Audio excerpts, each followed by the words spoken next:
yabo ubuzima busanzwe yawo n'ubuzima bw'umuziki ntago bwari ubuzima navuga ngo bworoshye kuko nabaye imfubyi ndi mutoya mbura papa. Kigali 250 uyu munsi turarebera hamwe amateka y'umuhanzi Papy Clever, turebe uko yatangiye umuziki. Ese Papy Clever ni muntu ki n'ubuhe buryo yakoresheje kugeza ubu, akaba ari itsinda rikomeye bise Papy Clever na Dorcas. Murakaza neza kuri Kigali 250, urubuga rubageza amakuru agezweho mu myidagaduro, umuziki, ibyamamare n'udushya dutandukanye bishyushye byizewe kandi bikunogeye. Njye mugiye kubana nitwarirwa Venuste, ubusanzwe njye nitwa Nero. Muhawe ikaze.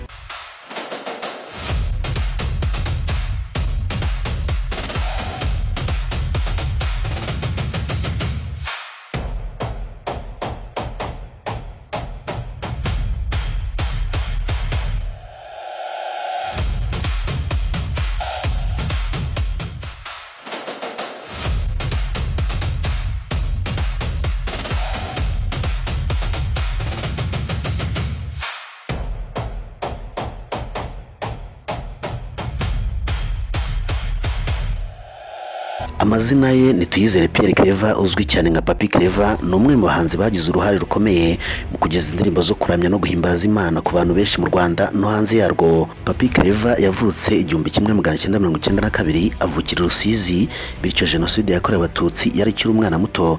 Yakuranye na nyina warokotse jenoside mu buzima butari bworoshye. Umuryango wabo wanyuze mu bihe by'ubukene bukomeye.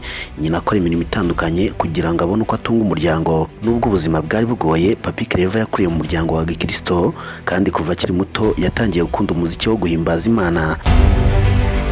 Papy Clever yagiye aririmba mu makorali, urukundo rw'umuziki rukomeza gukura kugeza ubwo yafashe icyemezo cyo kujya kuyiga nk'umwuga.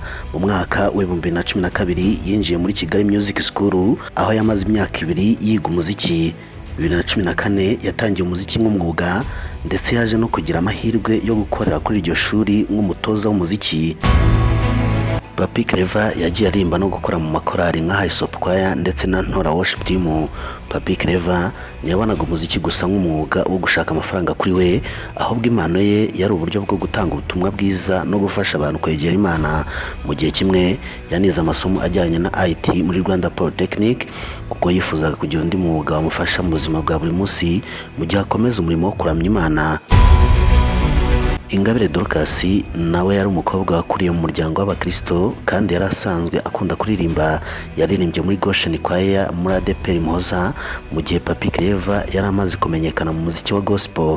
Mu mwaka wa 2019 Papy Clever na Dorcas barashyingiranywe. Ubukwe bwabo bwahindutse intangiriro y'urugendo rushya rw'umuziki, kuko batangiye kuririmba nk'umugabo n'umugore.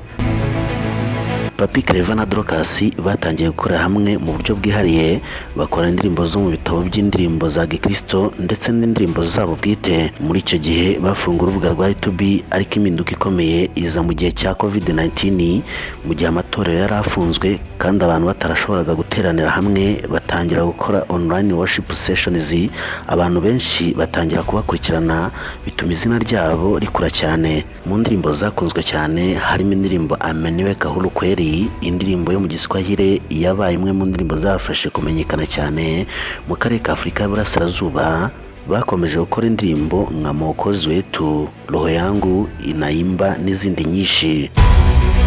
Nyuma yo gukundwa cyane kuri interinete, Papy Clever na Dorcas batangiye gutumirwa mu bitaramo no mu materaniro atandukanye.